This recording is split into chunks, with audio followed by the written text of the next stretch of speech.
Assalamualaikum warahmatullahi wabarakatuh.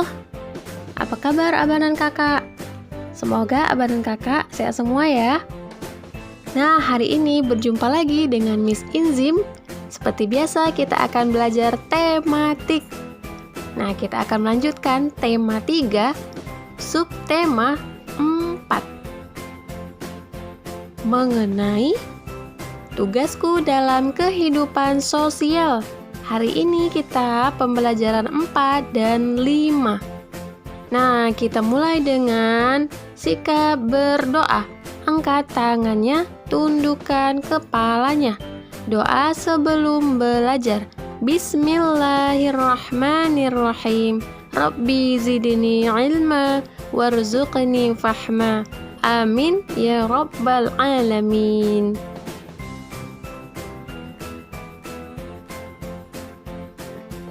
Abang dan kakak semuanya, coba kita amati gambar berikut ini. Ini merupakan upacara Hari Sumpah Pemuda. Siti dan teman-temannya sedang melaksanakan upacara Hari Sumpah Pemuda dalam gambar berikut ini. Sekarang, ayo kita baca bersama-sama teks di bawah ini.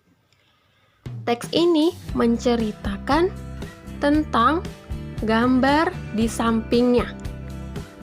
Ayo kita baca bersama-sama. Upacara berlangsung hikmat.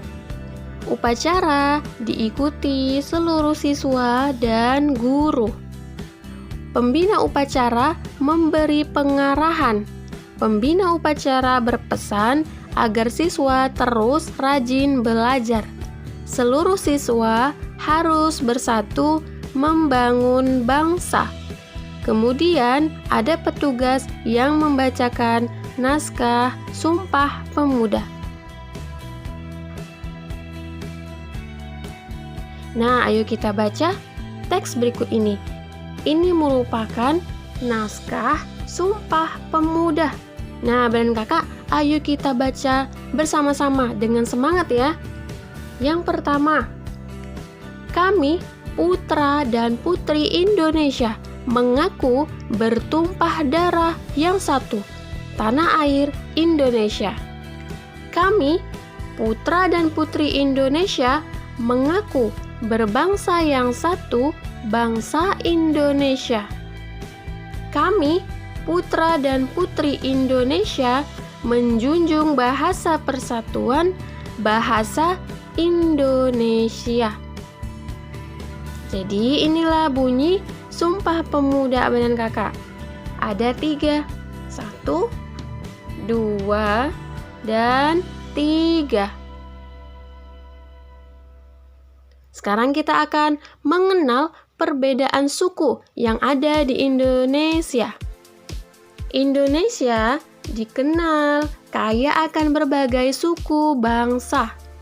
Ada suku Jawa, Sunda, Batak, Dayak, dan Bali. Juga ada beberapa suku lainnya, abang dan kakak. Suku Jawa berasal dari Jawa. Suku Sunda berasal dari Jawa Barat. Suku Batak berasal dari Sumatera Utara. Suku Dayak berasal dari Kalimantan. Suku Bali berasal dari Bali. Masih ada banyak suku lain yang terdapat di Indonesia. Siti berasal dari Jawa. Beni berasal dari Sumatera. Dayu berasal dari Bali. Leni berasal dari Kalimantan. Edo berasal dari Papua. Nah, abang dan kakak, biasanya seseorang yang memiliki suatu suku itu memiliki ciri khas yang berbeda-beda, abang dan kakak. Contoh ciri khas yang paling menonjol yaitu suku Papua. Warna kulitnya, bentuk wajahnya, atau bentuk rambutnya. Juga suku-suku yang lain memiliki ciri khas yang lain. logat bahasanya berbeda-beda juga abanan kakak. Sekarang ayo kita berlatih. Siti tadi berasal dari Jawa. Lalu Beni berasal dari Sumatera Utara. Dayu berasal dari Bali. Leni berasal dari Kalimantan. Edo berasal dari Papua. Kita pasangkan nama-nama berikut ini sesuai dengan sukunya. Yang pertama Dayu. Kita lihat di sini, Dayu berasal dari mana ya? Ya benar, Dayu berasal dari Bali. Maka kita tarik garis Dayu suku Bali. Yang kedua ada Edo. Ingat, Edo berasal dari mana ya? Ya, Edo berasal dari Papua. Maka kita tarik garis Papua. Lalu ada Beni. Beni berasal dari daerah mana ya? Dan ia bersuku apa ya? Beni berasal dari Sumatera Utara. Sumatera Utara berarti ia suku Batak. Maka kita tarik garis Beni suku Batak. Yang terakhir ada Siti. Siti berasal dari mana ya dan sukunya apa ya?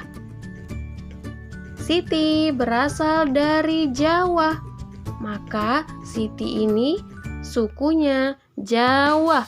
Maka kita tarik garis Siti suku Jawa. Sekarang kita mengenal anggota keluarga Siti. Yang pertama ada Siti. Siti merupakan anak-anak.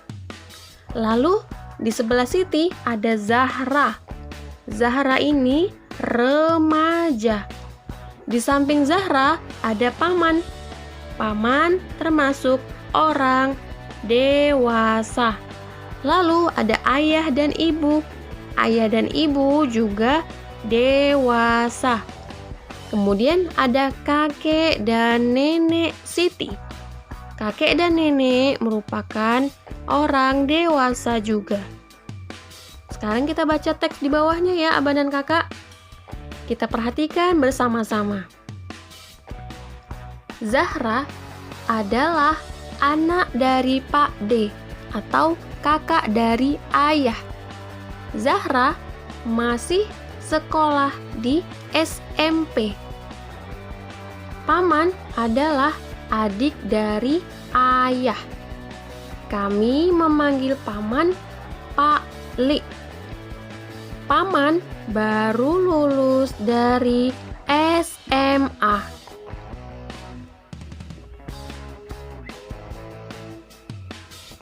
Nah, kita akan mengenal perbedaan usia. Tadi ada anak-anak, ada remaja, dan ada dewasa. Nah, perlu diketahui abang dan kakak, usia 0 sampai 12 tahun itu berarti masuk dalam kategori anak-anak. Nah, jadi seperti abang dan kakak yang masih kelas 2 SD, maka dikategorikan ke dalam umur 0 sampai 12. Berarti abang dan kakak masih anak-anak. Yang kedua, ada usia atau umur 13 tahun sampai 17 tahun. Itu termasuk kategori remaja. Jadi, jika abang dan kakak memiliki abang atau kakak atau sepupu yang umurnya antara 13 tahun sampai 17 tahun, maka ia termasuk remaja. Abang dan kakak yang duduk di bangku sekolah SMP dan SMA itu biasanya disebut remaja. Yang terakhir ada 18 tahun ke atas. 18 tahun ke atas berarti umurnya 19 boleh, 20 tahun, 30 tahun, dan seterusnya.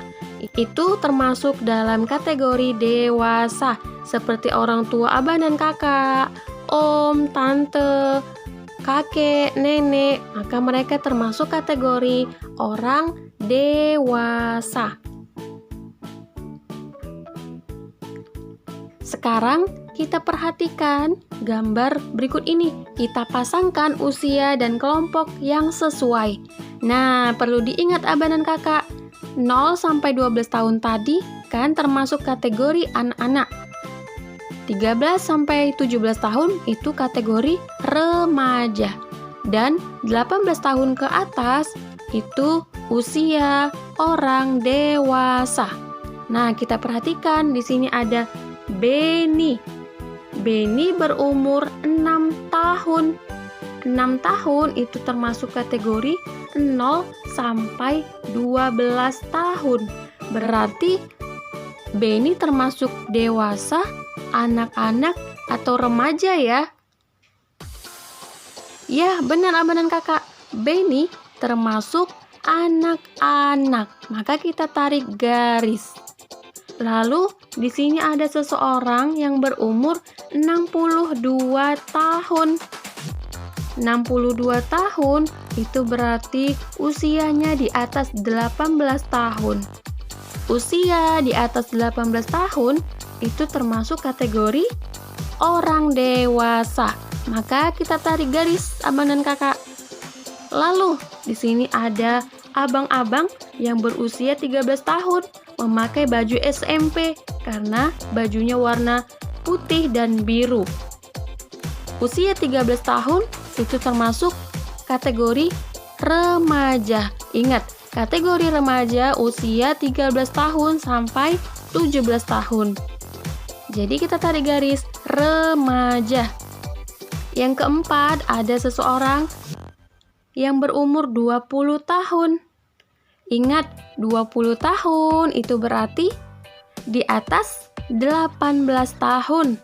Maka ini termasuk kategori dewasa. Kita tarik garis.